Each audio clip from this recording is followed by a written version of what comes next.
মান ক্বারাআল কুরআনা ফাস্তাযহারাহু, নবীজি বলেন যে ব্যক্তি কোরআন পড়ে আর কোরআনকে ইজহার করার চেষ্টা করে। বাংলাদেশে আজ বহু মানুষ এই শব্দের সাথে আমরা পরিচিত, কিন্তু মানার ক্ষেত্রে অনেক পিছিয়ে আছি। বহু বড় বড় মাদ্রাসার প্রিন্সিপাল, ভাইস প্রিন্সিপাল, মহতামিম, কত বড় বড় জায়গার ইমাম, খতিব, তারা এখন এই শব্দটার ব্যাখ্যা যেটা সেটা বলতে চাচ্ছে না। আমি সাদিক ভাইকে বলছি, এটা রেকর্ড হচ্ছে হাজারো আলেমের কাছে। আমার প্রশ্ন, নবীজি কি এখানে হাদিস বলার সময় আরবি গ্রামার বা এখানে তাসবিদের কায়দা শিখিয়েছেন? শব্দটা তিনি দিলেন ফাস্তাযহারাহু। এজহার মানে আপনি যদি তাসবিদের কায়দা পড়েন সেখানে হবে এজহার মানে স্পষ্ট করা। এখানে স্পষ্ট করার কি আছে? যে ব্যক্তি কোরআন পড়ে আর এই ফাস্তাযহারাহুর ব্যাখ্যা এখন আধুনিক যেগুলো তাফসীর পাওয়া যায়, আধুনিক ব্যাখ্যাকার যারা, আপনি দেখবেন এজহার শব্দের অর্থ তারা লিখেছে এজহার মানে বিজয় করা। কথা বোঝেন আমার? যে ব্যক্তি কোরআন পড়ে আর কোরআনকে বিজয় করার জন্য চেষ্টা করে। ও বাংলার মুসলমানরা নিজের কাছে এবার প্রশ্ন করেন তো, এই দেশে 54 বছর আমরা স্বাধীন হয়েছি, কোরআন আমরা পড়ি শুদ্ধ করে, ঠিক আছে, কোরআন আমরা বুঝি হালকা কম বেশি, ঠিক আছে, নিজের ব্যক্তিগত পারিবারিক জীবনে আমরা মানিও, এটাও ঠিক আছে, কিন্তু 4 নাম্বারটা কোরআনে কারিমকে বিজয় করা লাগবে, এই কথা বলতে গেলেই বহু ইমাম, বহু আলেম, বহু জায়গা থেকে বাধা এখন আসে, বলে আমরা ওর ভেতরে নেই। তো এটা কি আপনার বাবা করবে নাকি? কোরআনকে যে এজহার করা লাগবে, বিজয় করা লাগবে, দাঁড় করানো লাগবে, কায়েম করা লাগবে, এটা কি আপনার বাবা করবে না ফেরেশতা আসবে? এইটার কথা বললে আপনি বিভিন্ন জায়গা থেকে কথা শোনেন, শোনার পরে যেন আপনার সুর পাল্টিয়ে দেন যে এটা রাজনীতি। এটা রাজনীতি হয় কি করে? আপনি বাস্তবতার দিকে তাকেন। আল্লামা শাহ আহমেদ শফি, হেফাজত ইসলামের সাবেক আমির, উনি যতদিন কোরআন হাদিস পড়েছিলেন এই দেশে কেউ ওনার শত্রু ছিল? এক কথা বলা লাগবে। যতদিন বুঝেছিলেন শত্রু ছিল? যতদিন বুঝিয়েছিলেন মানুষকে নিজে ব্যক্তিগত আর পারিবারিক জীবনে মেনেছিলেন, কারণ এর উপরে আর মানা সম্ভব না। ব্যক্তিগত আর পারিবারিক জীবন পর্যন্ত তিনি মানতে পারতেন, এর উপরে মানতে গেলে কোরআন কায়েম থাকা লাগে, তাছাড়া মানা যায় না। এ পর্যন্ত যতদিন মেনেছিলেন একটা শত্রু বাংলাদেশে তার ছিল না, কিন্তু যখনই 4 নাম্বার শর্ত পূরণ করতে গেছেন, না এর ভেতরে যা নিষেধ আছে এই দেশে আমি করতে দেব না, আল্লাযীনা ইউযুনা রাসূলাল্লাহি লাহুম আযাবুন আলীম, যারা রসুলকে কষ্ট দিচ্ছে এবং দেবে তাদের জন্য যন্ত্রণাদায়ক শাস্তির ঘোষণাকার। সুতরাং এই দেশে 13 দফা দিয়েছিলেন যে রসুল্লাহকে যে গালি দেবে, অপমান করবে তার মৃত্যুদণ্ড দেওয়া লাগবে। এটা কি উনি বানিয়েছিলেন না কোরআনে আছে? যখন এইটা বললেন যে এটা মানা লাগবে, তখন তার নাম পর্যন্ত দেখেন পাল্টিয়ে দিয়েছে। ওর নাম দিয়েছে কি? তেঁতুল হুজুর। ওনার নাম কি তেঁতুল হুজুর? আল্লামা সাইদি রহমতুল্লাহ আলাইহি যতদিন কোরআন শুদ্ধ করে পড়েছেন, বুঝেছেন, নিজে মেনেছেন, কোনো সমস্যা ছিল না।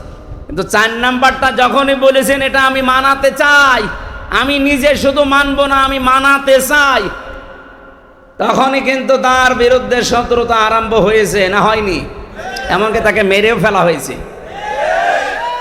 বাস্তবতা এইটা। আমি যতদিন কোরআন পড়েছি, বুঝেছি, নিজের পরিবার আর নিজের ব্যক্তিগত জীবনে মেনেছি, আমার কেউ এদেশের শত্রু ছিল না, এখনো নেই। কিন্তু যখনই আমি বলছি যে না এটা আমি মানুষকে মানাতে চাই, আর মানাতে চাইলে তো ব্যক্তি পরিবার শেষ না, এরপরে সমাজ লাগবে, রাষ্ট্র লাগবে।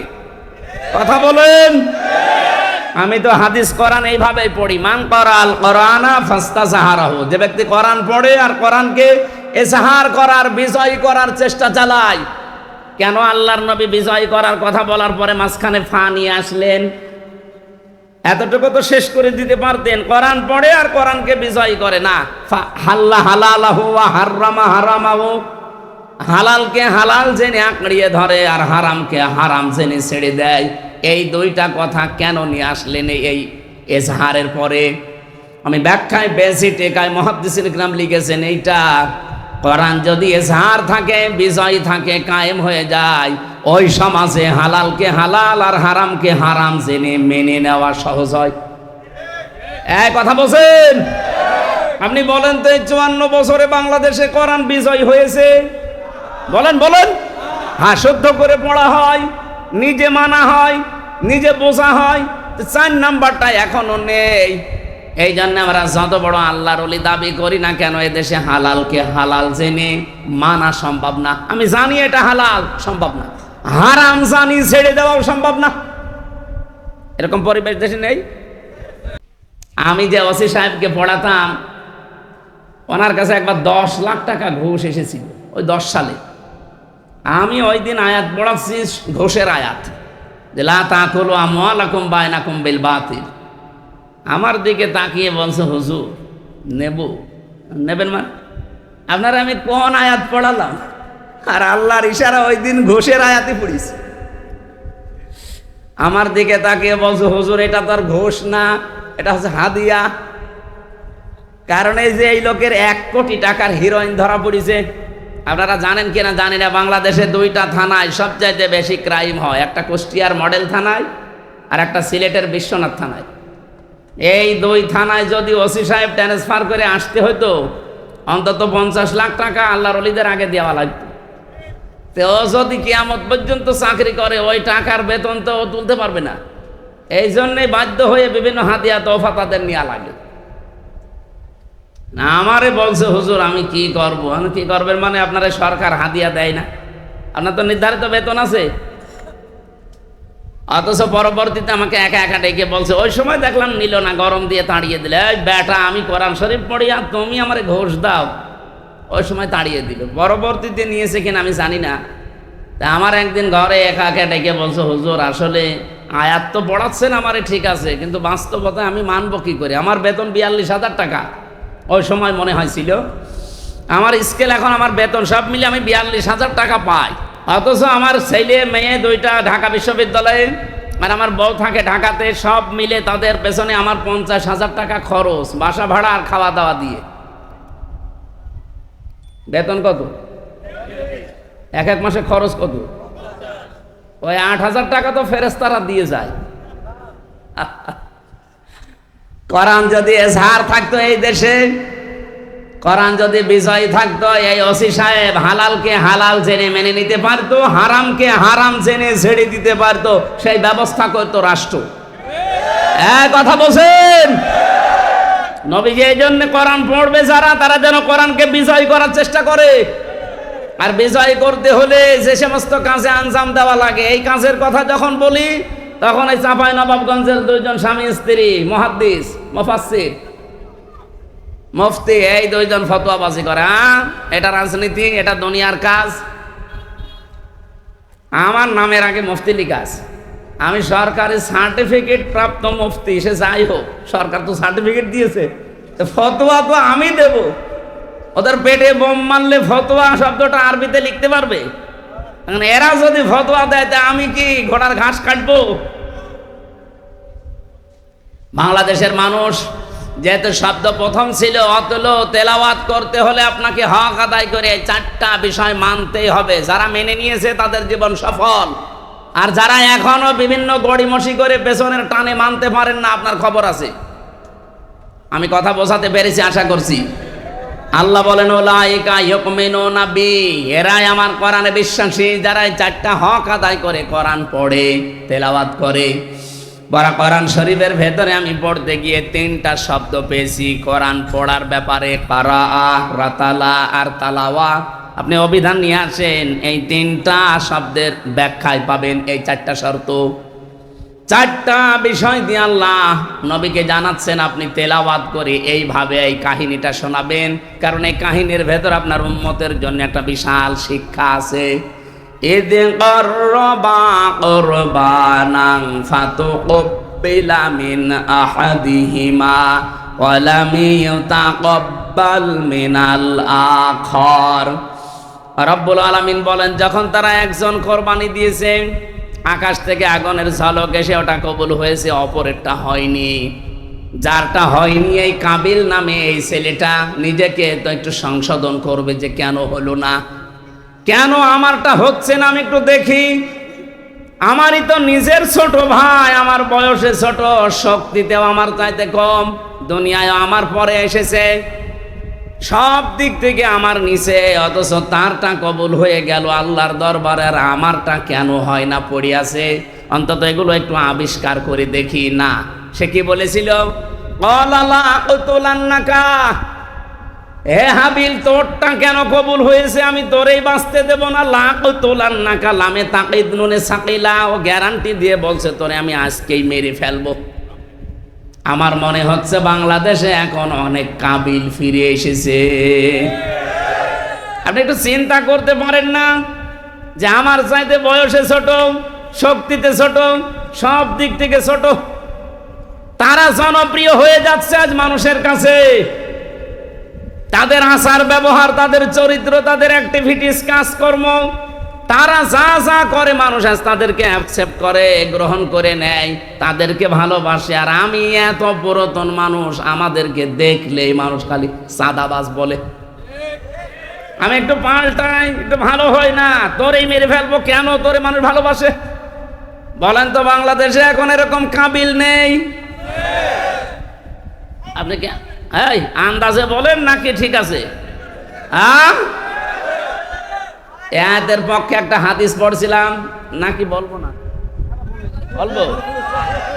মুসলিম শরীফের হাদিস, আন আবি যাররিন রাদিয়াল্লাহু তাআলা আনহু قال قال النبي صلى الله عليه وسلم من ادعى ما ليس له فليس منا وليتبوأ مقعده من النار। মুসলিম শরীফের হাদিস।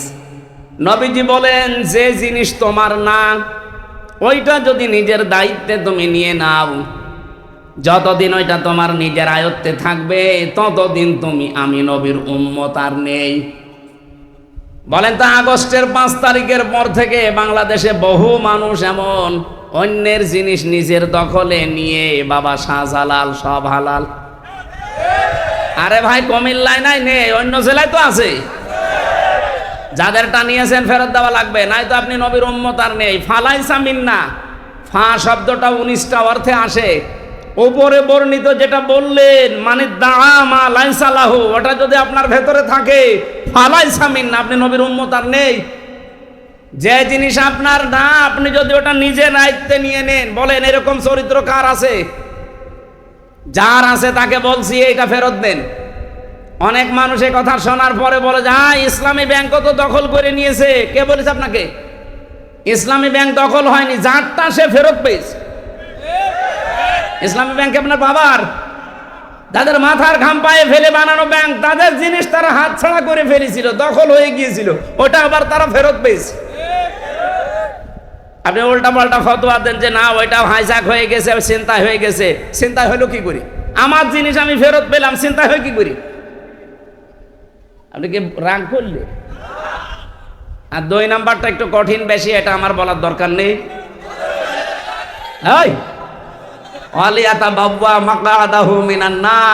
অন্যের জিনিস যারা নিজের দখলে রাখে, ও যেন জাহান্নামে নিজের স্থান তৈরি করে নেয়। আমি হাদিস পড়ার পরে বাংলাদেশে বহু মানুষকে হাদিসের সাথে এখন মনে হচ্ছে মিলে যাচ্ছে। খাপের খাপ মমতাজের বাপ। যদি এরকম কেউ থেকে থাকেন, আপনি কিসের নবীর উম্মত? আপনার জন্য আমি না সাদিক ভাই না কাবার ইমামকে নিয়ে এসে যদি বলেন বিসমিল্লাহি ওয়া আলা মিল্লাতি রাসূলিল্লাহ, তাহা মিথ্যা কথা হবে। কারণ আপনি আল্লাহর নামেও নেই, রসুলের দলেও নেই। আমি মিথ্যা কথা বলে আপনাকে কবরে রাখলে হবে? বলেন বলেন। আশা করছে আপনি হাদিসটা মেনে চলবেন। কারা চলবেন হাত তোলেন তো। এই হাত তোলার দরকার নেই, আমি জানি এত মানুষ এরকম 2 নাম্বার লোকের জিনিস দখল করে রেখেছেন। কাবিল যদি ওই সময় বলতো ঠিক আছে, তোরটা কবুল হয়েছে, আমারটা হয়নি, কেন হয়নি আমি আবিষ্কার করব, আমিও তোর মতো হব, আমিও তোর মতো মানুষের পাশে দাঁড়াবো, আমিও তোর মতো চরিত্র বানাবো, কোনো মানুষের সাথে খারাপ ব্যবহার আমিও করব না, আমার দ্বারা কেউ যেন কষ্ট না পায়। না, তোরটা কেন হইলো, আমি তোরেই মেরে ফেলবো। এই চরিত্র হচ্ছে কাবিলের। কার? আরো জোরে বলেন। আর হাবিলের চরিত্র কি?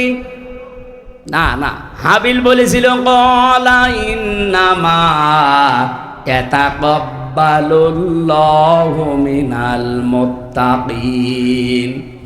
এখানে যারা আরবি গ্রামার জানে তাদের বলেন, ইন্নার পরে যদি মা আসে তাহলে বাংলা অর্থ দাঁড়ায় একমাত্র, কেবলমাত্র, শুধুমাত্র।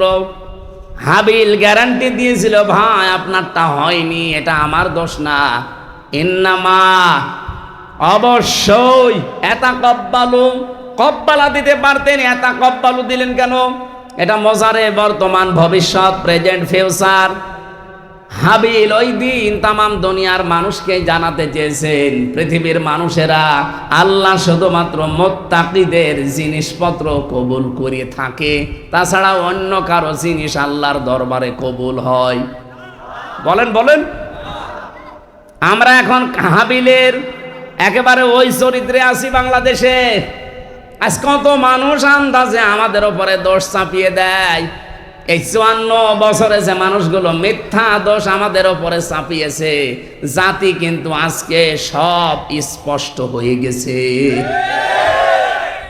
আজকে বিচারের এই রায়ের মাধ্যমে প্রমাণ হয়েছে, এতদিন যা বিচার ছিল সবগুলো বানোয়াট, মিথ্যা আর নিজের মন মতো তৈরি করা। এটা অন্তত আপনারা না বুঝলে আমি নিজে তো বুঝি, কারণ আমি নিজে ভিকটিম। 3 বছর আমি জেল খাটলাম, কোন কারণে আমি আজ পর্যন্ত নিজেও জানি না। অথচ আমার মামলা দিয়েছিল আমি নাকি সংসদ ভাঙার জন্য তরবারি নিয়ে গেছি। এরপরে মামলার 2 নম্বরে আমার দিয়েছে যে আমি নাকি আনসারুল্লাহ বাংলা টিমের প্রধান। ও সাতাশে কি আমি আজ পর্যন্ত জানি না। ভেতরে যাওয়ার পরে একজনকে পেয়েছিলাম, ওনার নাম হচ্ছে আব্দুল মতিন, আর 17 বছর জেলে আছে। ওনারে বললাম, ভাই আপনার কি মামলা? বলছে আমি আল্লাহর দলের প্রধান, সারা বাংলাদেশে আল্লাহর দলের সভাপতি আমি। আপনি আল্লাহর দলের সভাপতি, সেক্রেটারি কে? বলছে আমার ছেলে। সভাপতি উনি, সেক্রেটারি ওনার ছেলে, সারা বাংলাদেশে আর কেউ নেই। আজকে আমি এটিএম আজহার সাহেবের এই রায় ঘোষণার পরে দল মত নেই, সারা দেশের মানুষ সব খুশি, আলহামদুলিল্লাহ। এমনকি অনেকে বলছে এই 13 বছরে ওনাকে বিনা কারণে যে কষ্ট দেওয়া হয়েছে এর ক্ষতিপূরণ দেওয়া দরকার রাষ্ট্রে। অথচ দেখলাম কয়েকটা উল্লুক আর ভাল্লুক, যাদের জন্মের ঠিক নেই, এইরকম কিছু মানুষ পেছনে আমার মনে হয় মানুষ নেই। ওই কয়েকটা ছাগলের 3 নাম্বার বাচ্চার মতো লাফাচ্ছে। এরা বলছে যে না, এ রায় ঠিক হয়নি। রায় কি তোমার কাছে এখন হাসিনার মতো জিজ্ঞাসা করে দেওয়া লাগবে? আমার যে বিচারপতি ছিল উনি আমার নিজে খাস কামরায় নিয়ে বলেছে, হুজুর আমার হাত এই 3 বছর বাঁধা ছিল, আমি কিচ্ছু করতে পারি নাই। এই মামলাটা 30 বার তুলেছিলাম, সিএমএম কোর্ট, জজ কোর্ট, হাইকোর্ট মিলে, একবারও জামিন দেয়নি।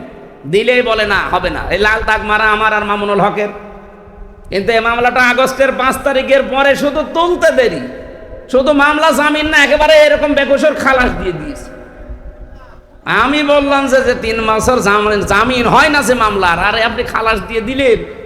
বলছে কি দেখে রায় দেবো, এর ভেতর তো কোনো মাল নেই। আমি বলতেও গেলাম যে 3 বছর কি কোনো মাল ছিল? 3 বছরে তো কোনো মাল ছিল না, আপনি তো তখনই রায় দিতে পারতেন, তাহলে আমার 3 বছর জেল খাটা লাগে না? হুজুর কিছু করার নেই, আমার হাত বাঁধা ছিল, এখন হাত খোলা আছে, এখন আমি ন্যায় বিচার করতে পেরেছি। এতদিন এই 13 বছরে ওরা হাত বাঁধা ছিল, ওরা এই জন্য ন্যায় বিচার করতে পারেনি। এখন হাত খোলা আছে, এখন যে যার জায়গা থেকে হালকা ন্যায় বিচার করতে পারছে। এ কথা বলেন না কেন? আমরা চাই 1628 জন মানুষ দেশের দায়িত্বে আছে, এই 1628 জন আগামীতে যেন সব আবু সাইদের মতো এভাবে হাত খোলা থাকে। এটা কারা কারা চান দেখি? লিল্লাহে তাকবীর। এটা রেকর্ড হচ্ছে এবং সারা দুনিয়া যাবে। মানুষ আমরা 5 জন হয়ে অসুবিধা নেই। আমরা সত্যের পক্ষে আছি না? দেশটা দেখবেন মিনি জান্নাত হয়ে যাবে। শুধু এই 1628 জন মানুষকে একটু হাতটা ছেড়ে দেন। আমি নিজে দেখেছি, শুধু হাসিনা বাদ দিয়ে সবার হাত বাঁধা ছিল, এমনকি কাওয়া কাকু এও হাত বাঁধা ছিল। ও আপার কথা ছাড়া এক চুলো নড়ার ক্ষমতা নেই। ওই যে যেটা চট্টগ্রামের হাসাতো, মানুষকে হাসাতো, হাসাও মাহমুদ, ওইটারও হাত বাঁধা, ওরা যা বলতো ও তাই বলতো। এই জন্য হাত যেহেতু একজনের খোলা ছিল, এই জন্য ন্যায় বিচারের তুলনায় আমরা সব অবিচার পেয়েছি। অন্যেরটা বলবো কেন, আমার নিজেরটাই বলছি। আমি নিজে যেহেতু ভিকটিম, আমারটাই বললাম। এরকম অবিচার আমরা আর সামনে দেখতে চাই না। ওলট পালট দোষ দিয়ে ওই হাবিলের মতো যে তোরে কেন মানুষ ভালোবাসে তোরেই মেরে ফেলবো, এই কথা এখন আর জাতি খাবে? বলেন বলেন। কিছু উঠলে আপনারা যে খালি 71, 47, 52 এই তুলে নিয়ে আসেন, কেন 24 নিয়ে আসতে পারেন না? আমি 71-এর সাথেও পরিচিত না, কারণ আমার এখন 33 বছর। আমি 52-এর সাথেও পরিচিত না, আমার 47 সাথে পরিচয় নেই, পরিচয় আছে 24-এর সাথে। এই দেশ যেহেতু 24, এই জন্য 24 অনুযায়ী দেশ চলবে। আমরা চাই জুলাই বিপ্লবের যে ঘোষণাপত্র ওইটা দিয়ে দেশ চলবে। কথা বলে না কেন? এই জন্যই তো এত হুলস্থুল হচ্ছে। এই দেশটা আবার দাঁড়িয়ে যাবে আমার বিশ্বাস। আমাদের বিশ্বাস হয় না? আরে মালয়েশিয়া দাঁড়িয়ে গেল 2004 সালের পর থেকে, সিঙ্গাপুর দাঁড়িয়ে গেল, দুবাই দাঁড়িয়ে গেল, এই সমস্ত দেশগুলো দাঁড়িয়ে যায়, আমরা দাঁড়াতে পারি না। আমি আজকে একটা রিপোর্ট পেয়েছি, যত টাকা পাচার হয়েছে এই 16 বছরে, এই টাকাগুলো যদি পাচার না হতো বাংলাদেশে 36টা পদ্মা সেতু বানানো যেত। মেট্রো রেল 430টা মেট্রো রেল বানানো যেত বাংলাদেশে টাকাগুলো থাকলে। এত ঋণের বোঝা দিয়ে উনি এখন চা খাচ্ছে, আর মাঝে মাঝে চিন্তা করছে যে আমি চট করে ঢুকে পড়ব। আপনি চট করে ঢুকে পড়বেন কি করে? যাদের আশায় আসবেন তারাই তো একটা একটা করে হাওয়া হয়ে যাচ্ছে। আমরা এখন হাবিলের ভূমিকায় আছি ভাই। যে যা দোষ দিচ্ছেন, যা করছেন করেন, আমরা বলবো লাইম বাসাত্তা ইলাইয়া এদাকা লিতাকতুলানি মানা বিবাসতিয়া দিয়া ইলাইকা লিআকতুলাক ইন্নী আখাফুল্লাহ রাব্বাল আলামিন। হে ভাই, আপনি আমাকে মাইরে ফেলার জন্য হাত যেভাবে অপপ্রসারিত করেন না কেন, আমারও হাত আছে, আমারও মুখ আছে, আমারও শক্তি আছে, আমিও কিন্তু দেখাতে পারি, কিন্তু না, আপনি যতই আমাকে অন্যায়ভাবে মেরে ফেলার জন্য উল্টাপাল্টা দোষ আমার ওপরে চাপিয়ে দেন না কেন, আমি এর ভেতরে নেই, আমি আল্লাহকে ভয় করি। কাকে? আরে ভাই, মানুষ এখন আর আগস্টের 5 তারিখের আগে নেই। এই জন্য হাবিল যেটা বলেছিল, খুব সহ্য এবং ধৈর্য নিয়ে চলা লাগবে সামনে। খুব কঠিন সময় আসতেছে বাংলাদেশের জন্য। আল্লাহ রাব্বুল আলামিন এই দেশকে শুধু আমেরিকা, রাশিয়া, চীন, ভারত আর তুরস্ক আর পাকিস্তানের দিকে তাকিয়ে থাকলে হবে না। আমাদের নিরাপত্তা আমাদের তৈরি করা লাগবে। নবীজির বাড়ি খাবার ছিল না, তার বাড়ি হচ্ছে খেজুর পাতার পাটি দিয়ে ঘেরা, অথচ বাড়ির সামনে সব সময় 9টা করে ঘোড়া বাঁধা থাকতো। আমি কি বানিয়ে বলছি? 9টা ঘোড়া বাঁধা থাকতো তার বাড়ির সামনে। ঘোড়া মানে কি? যুদ্ধের সরঞ্জাম। আমার মনে হয় বাংলাদেশ এখন এই শক্তিতে বলিয়ান হওয়া লাগবে। আর দরকার হয় 2 বেলা খাবো, 1 বেলা খাবো না, কিন্তু শক্তি লাগবে এমন, ইকাতিলুনা ফি সাবিলিল্লাহ ফায়াকতুলুনা ওয়া ইউকতালুন। তারা আল্লাহর রাস্তায় সংগ্রাম করবে, লড়াই করবে, মারবে এবং মরবে। নাকি মরবে এবং মারবে? না, আগে মারবে তারপরে মরবে। তারপরে মারতে না পারলে মরবেন কি করে? এই জন্য আগে মারার তারপরে মরা। এই মারার জন্য যে সমস্ত জিনিস দরকার, এই জিনিসগুলো এখন তৈরি করার সময় আসতেছে। ওরা আমাদেরকে মিডিয়া দিয়ে মারে, আমাদের মিডিয়া হাতে নেওয়া লাগবে। ওরা আমাদেরকে ডাক্তার দিয়ে মারে, আমাদের ছেলে মেয়েদের সামনে ডাক্তার বানানো লাগবে। এক কথা বলেন না কেন? ওরা সচিব দিয়ে মেরে ফেলেছে, এখন ছেলে মেয়ে সামনে যা আসবে সচিব বানানো লাগবে। ওরা ডিসি, এসপি, টিওনো, এসি এগুলো দিয়ে মারে, আমাদের ছেলে মেয়েদেরকে এখন ওই জায়গায় তুলে দেওয়া লাগবে।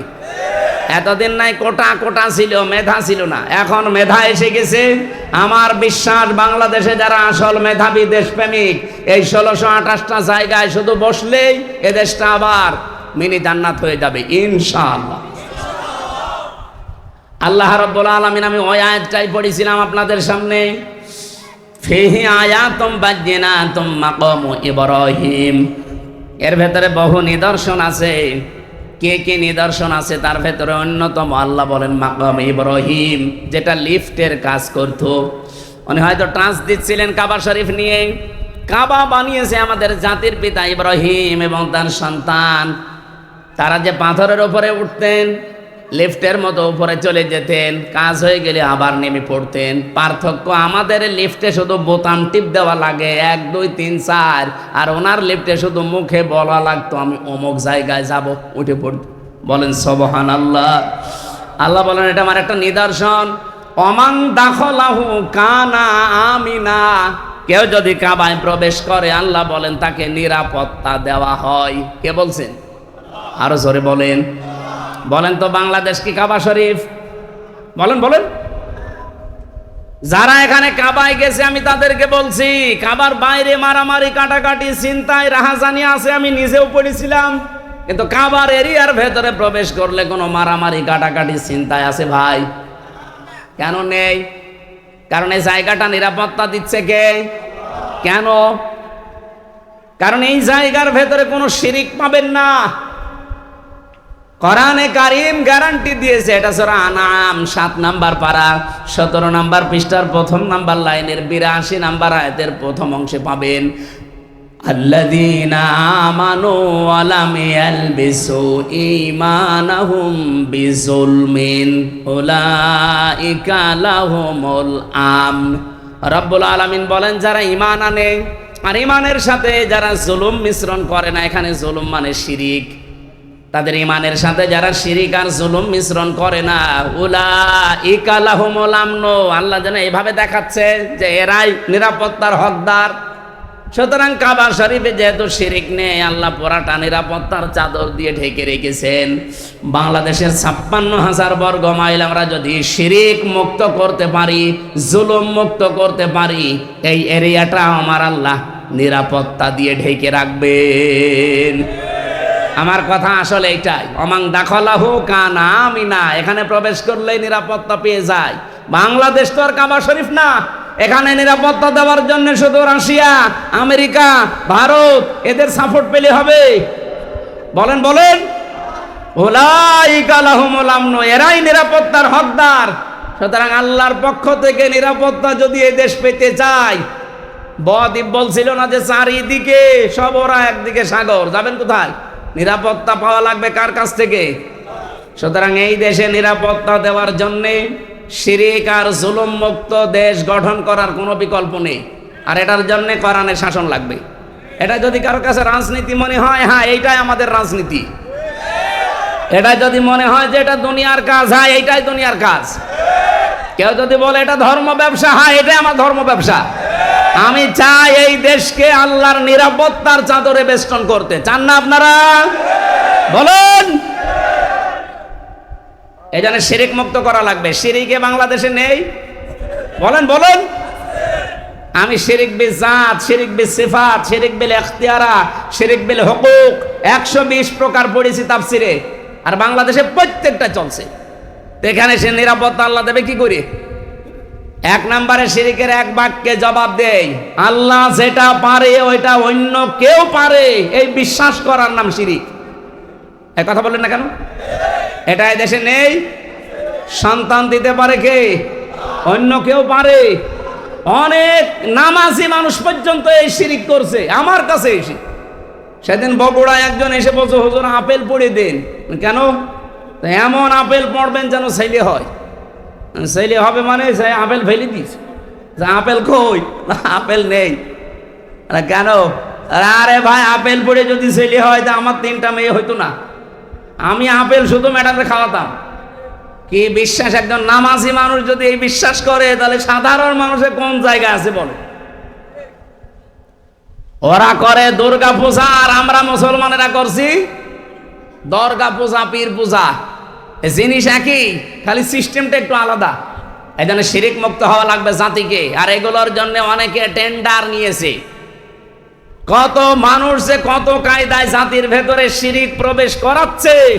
আপনি শুধু এই পাশের জেলা ব্রাহ্মণবাড়িয়ার দিকে তাকান, ওরা আল্লাহর নামের পাশাপাশি কত নামের জিকির বানিয়েছে দেখেন। ইয়া আলী বাবা, শাহ আলী বাবা, কেল্লা বাবা, ফতে বাবা, আগলা বাবা, পাগলা বাবা, ন্যাংটা বাবা, আমি নিজে শুনি ওই জিকির করছে। অথচ আল্লাহ বাদে অন্যের নামে জিকির করা জায়েজ আছে? এমনকি রাসূলুল্লাহর নামেও জিকির নেই। রাসূলুল্লাহর নামে কি আছে? দরুদ শরীফ। আপনারা ভুল করছেন যারা দুনিয়ার এই স্বার্থে পড়ে অথবা বিভিন্ন জায়গা থেকে দাদাদের কাছ থেকে ইশারা পেয়ে অনেকেই পাগল হয়ে গেছেন। না, আপনি নিজেও জাহান্নামে যাচ্ছেন, জাতিকে নিয়ে যাওয়ার জন্য চেষ্টা চালাচ্ছেন। আমরা সতর্ক করলাম, আশা করি আমরা সতর্ক হবেন না ইনশাআল্লাহ। এরপরে কি, আল্লাহ যেটা পারে ওইটা অন্য কেউ, এই পৃথিবী বানিয়েছে কে? এখানে আইন দিতে পারে কে? এটাকে আমি বানালাম? আলা আলাহুল খালকু ওয়াল আমরু, বানিয়েছি আমি, সিদ্ধান্ত চলবে কার? সুতরাং আল্লাহর এই জমিনে আল্লাহর আইন বাদ দিয়ে যারা অন্যের আইন কায়েম করার জন্য দল করেন, আপনি মুশরিক। বলেন, নাম ধরা লাগবে? এত বাংলা বলেও আপনি বোঝেন না, বলেন না নাম ধরা লাগবে না। নাম ধরলে না, নাম না ধরলে তো আপনি বোঝেনও না। আল্লাহর আইন বাদ দিয়ে অন্যের আইন যারা এই জমিনে কায়েম করার জন্য চেষ্টা চালাচ্ছেন, আপনি শিরিক করছেন। আর শিরিক করলে আপনি মুশরিক। আর মুশরিকের জন্য জান্নাত হারাম, জাহান্নাম ওয়াজিব। নেন, এবার কোন জায়গায় যাবেন? যা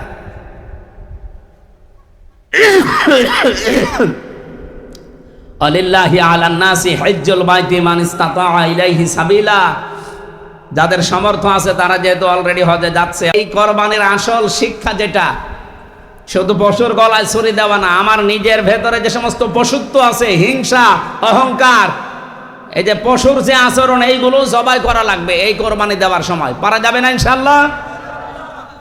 এই কোরবানিতেই বাংলাদেশে ইসলাম কায়েম হয়ে যাবে, বিশ্বের মুসলমানেরা নিরাপত্তা পাবে ইনশাআল্লাহ। আমান কাফারা, যে ব্যক্তি অস্বীকার করে আল্লাহর এই বিধানগুলো শোনার পর, এখানে 27টা শিক্ষা ছিল, কোরবানির শিক্ষা ছিল, আমরা 27টা পেয়েছিলাম তাফসিরে, ইতকানের ভেতরে আছে আর ফি জিলালিল কোরআনে আছে। এরপরে হজের শিক্ষা পেয়েছিলাম 3টা।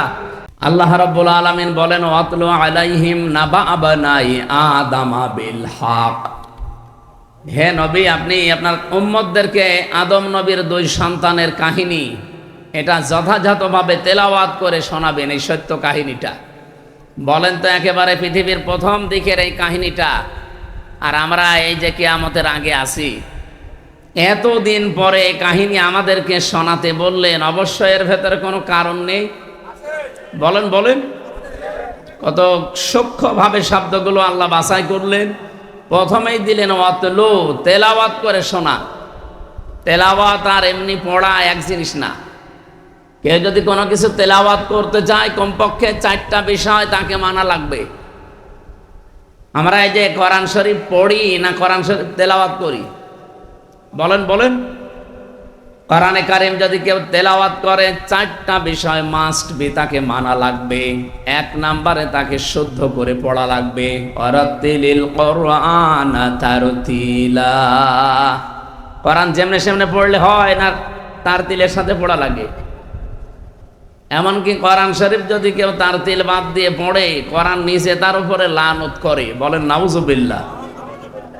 তাহলে আজকে থেকে আমরা যারা এখানে এসেছি এবং এটা রেকর্ড হচ্ছে, যদি কোরআন কেউ তেলাওয়াত করে এবং এটা যদি হক আদায় করে তেলাওয়াত করতে চায়, আল্লাযীনা আতাইনাহুমুল কিতাবা ইয়াতলুনাহু হাক্কা তিলাওয়াতি, আমি যাদের কিতাব দিয়েছি তারা এর হক আদায় করে তেলাওয়াত করে। এই হক আদায় করে তেলাওয়াতের ব্যাখ্যায় আমরা 4টা বিষয় পেয়েছি তাফসিরে। 1 নম্বরে আপনাকে শুদ্ধ করে পড়তে হবে, যেটার দলিল বললাম সূরা মুজাম্মিলের আয়াত থেকে। 2 নম্বরে শুধু পড়লে হবে না, শুদ্ধ করে, এটা আপনাকে বুঝতে হবে। ওয়ালাকাদ ইয়াসসারনাল কোরআনা লিযিকরি ফাহাল মিন মুদ্দাকির, এই আয়াতটা আল্লাহ কোরআনে কারিমে 1 সূরায় 4 জায়গায় দিয়েছেন। 17 নম্বর আয়াত, 22 নম্বর আয়াত, 32 নম্বর আয়াত, 40 নম্বর আয়াত।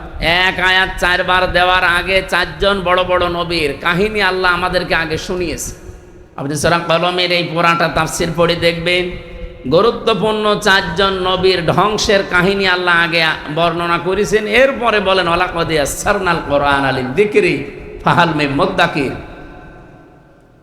অবশ্যই কোরআনে কারীমকে আমি সহজ করে দিয়েছি উপদেশ নেওয়ার জন্য। এরপরও কি কেউ উপদেশ নিতে এখান থেকে রাজি না? তার মানে আপনাকে কোরআন শরীফ শুধু পড়ার জন্য আল্লাহ দেয়নি, শুদ্ধ পড়ার পরে এটা আপনাকে বুঝতে হবে।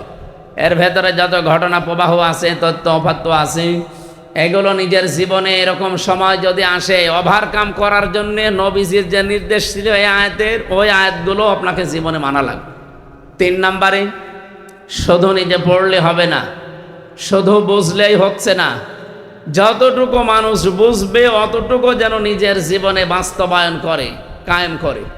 আমি একটা হাদিস পড়েছিলাম, হযরতে ওমর রাদিয়াল্লাহু তাআলা আনহু, তিনি সূরা নাস আর ফালাক এই দুইটা তার জীবনে মিলাতে 11 বছর সময় লেগেছিল। উনি বাড়িতে সুবহানাল্লাহ বলবেন, টের পাচ্ছেন কি বললাম? এই দুইটা সূরা পড়তে 11টা আয়াত কয় মিনিট লাগতে পারে আমাদের? খুব বেশি হলেও 1.5-2 মিনিট লাগবে। উনি মনে হয় আমাদের মতো এত জোরে পড়তে পারতেন না, নাকি? ওনার ভাষা আরবি, ওনার এত বছর লেগেছে কেন? কারণ নিজে আয়াত পড়তেন, আয়াত পড়ার পরে দেখতেন এটা আমার প্র্যাকটিক্যাল লাইফে আছে কিনা। যখন দেখতেন হ্যাঁ আমি পড়া শব্দগুলো আমার জীবনে মিলাতে পেরেছি, পরের আয়াতে যেতেন। আমরাও তো এভাবেই পড়ি নাকি? আমরা শুধু খতমের ধান্দায় আছি।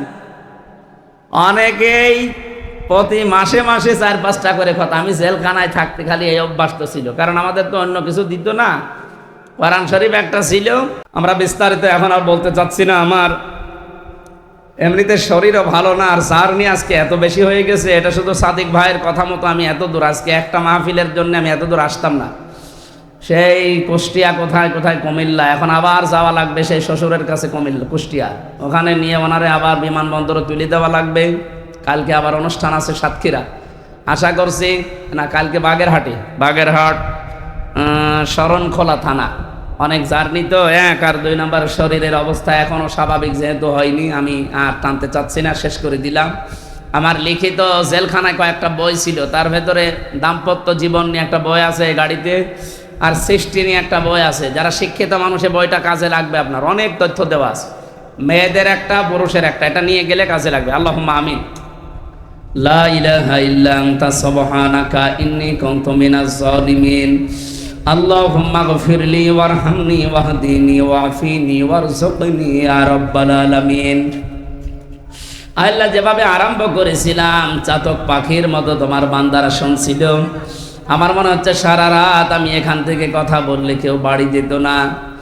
কোরআন শোনার জন্য, বোঝার জন্য যাদের এত আগ্রহ, এই মানুষগুলোকে ওমরের মতো হেদায়েত দিয়ে দাও।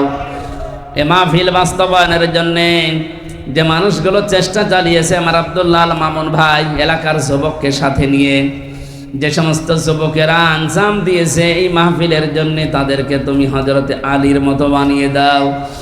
যে মাগুলো তাদেরকে পেটে নিয়েছে, মায়ের পেট খাদিজাতুল কুবরার মতো তৈরি করে দাও।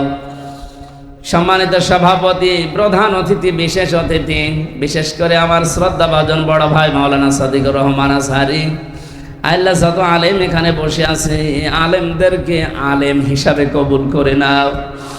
দেশি বিদেশি যত ষড়যন্ত্র চলছে এই ছোট্ট দেশটা নিয়ে, আল্লাহ তুমি হামে ও নাসির হয়ে যাও।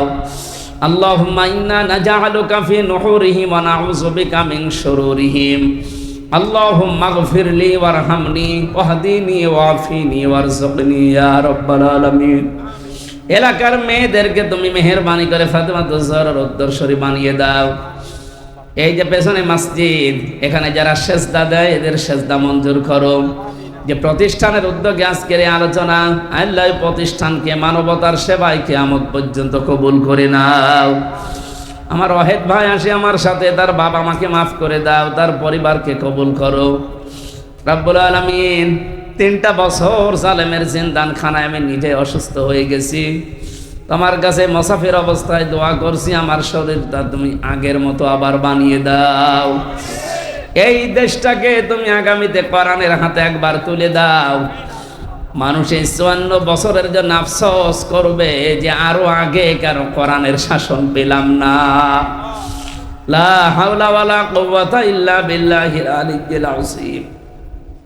কখন কার কাছে আজরাইল এসে যায় জানি না। আল্লাহ যখনই আসবে শেষ কথা যেন বলতে পারি, লা ইলাহা ইল্লাল্লাহু মুহাম্মাদুর রাসূলুল্লাহ।